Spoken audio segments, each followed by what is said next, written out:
cybersecurity experts are coming out and sounding the alarm and warning us that hundreds of farms have been shut down from massive cyber attacks. And this is going to keep happening, and this is going to get even worse as we move into the future.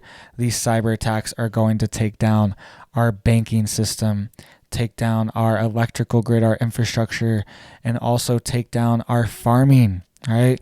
This is what we're now being warned of too. And even the FBI warned of this last year. Last April, they put out this notice saying that ransomware attacks on agricultural cooperatives at critical points in the season when they're about to plant or when they're about to harvest to cause maximum damage to these farmers and to the food supply.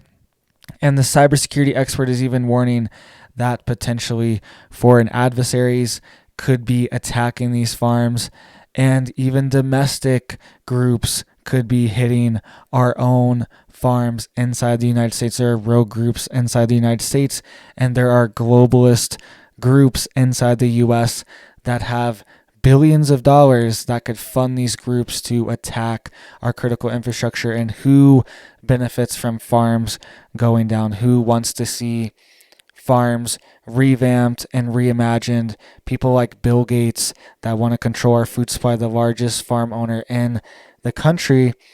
People like him and people part of these groups, the World Economic Forum, the World Government Summit, they could be funding these attacks on our farmers to change our food supply. If you control the food supply, you control the country. All right, and America's food supply is being taken out one by one. And this happened just 2 weeks ago. This was kind of swept under the rug, no big deal. But Dole Fruits and Vegetables, the largest fruit and vegetable producer in the US, and I believe in the world, definitely in the US, the largest one, they had their production shut down at some of their facilities from a major cyber attack. This was 2 weeks ago, and this was completely swept under the rug. Probably barely heard about it. It didn't even get that many views on my channel, 13K views. I'm so thankful for that. But it should have been a much bigger story here. And this is affecting our food supply hit after hit after hit. It's incrementalism if they take out 0.01% every single time. And Dole's definitely a lot more than 0.01%. That's getting into the single digit percentage when you hit massive companies like Dole. This is taking out our food supply. Think of all these fires we've seen at fire warehouses, grocery stores, and even food producers. The largest egg laying facility in the US had a massive fire.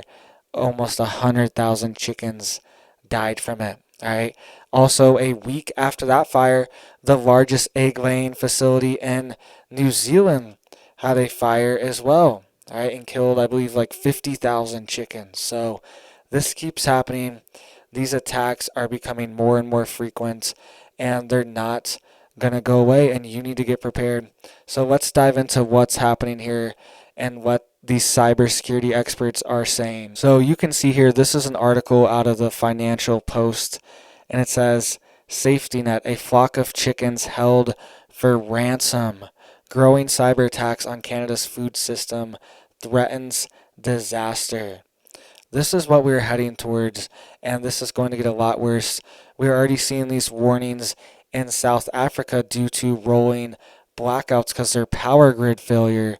They are warning that the food supply is at risk. And here in North America, the food supply is at risk too because they're having constant cyber attacks and constant fires. And this cybersecurity expert is blowing the whistle that tries to help these farmers. So Ali gets phone calls from farmers sometimes in the middle of the night looking for help with a cyber attack. In the last year, a squad of engineers and computer scientists have responded to dozens of reports of hacks inside farming and food production operations around southwestern Ontario. So this guy is getting dozens and dozens and dozens, just him alone, just in this one region. This is happening to hundreds of farmers, potentially thousands of farmers every single year are having their operations shut down from these cyber attacks, and this is serious. It goes on to say, in other cases, it's more sophisticated. Twice, he has seen hackers break into a farm system and threaten to kill the livestock. Chickens in one case, cattle in another, and in about a third of the investigations his team has conducted over the past year, he has found evidence that state-sponsored hackers from Russia, China, North Korea, and Iran have figured out how to quietly gain access to control systems inside a farm. Quote, that's a lot. And these massive industrial farms, they've become a lot more digitized. All of their sensors are connected to these systems. All of their systems are automated, and they can be hacked from the outside. And these countries do have massive high-level cyber capabilities, cyber attack capabilities. Russia, China, North Korea, Iran, they definitely could be attacking our food supply, and we definitely could be seeing internal domestic attacks on our food supply as well, or just rogue groups, like I was saying, these globalist groups hiring other groups to commit these crimes, to commit these cyber crimes. There's a lot going on, and it's always another attack on the United States, all right? And even the IMF, all right? And if you didn't see my video I posted earlier today, the IMF is giving an emergency bank warning. Go watch that video after this video. But the IMF is even warning about food prices as well, too. All right, another warning. I was on their website reading about this bank warning, and I saw this article, and I was like, this fits perfect with what I want to talk about. And they're even saying global food crisis may persist, with prices still elevated after a year of war. All right, so they blame everything on this war, which it does affect a lot of things, but a lot of the outcomes and effects have been engineered, like the sanctions, the trade restrictions.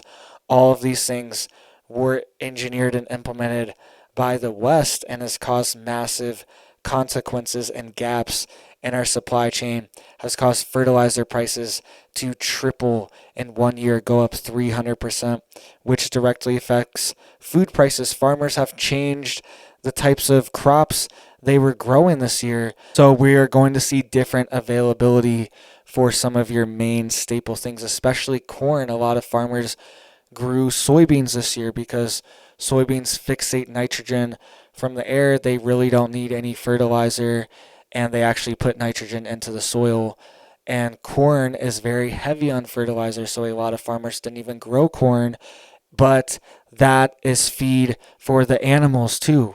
All the animals that you see, all right, like this picture here, all these chickens are eating corn. So when farmers grow less corn, there's less food available, the prices go up, and then meat prices go up as well. So this is not going to go away.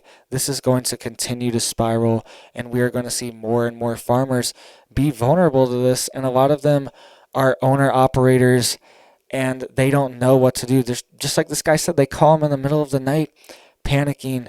What am I going to do with my farm? I have these people threatening to kill my animals. Just this farmer that's trying to just make a living, right, and provide food to people, and they are hit with these attacks. And it's a national security threat too.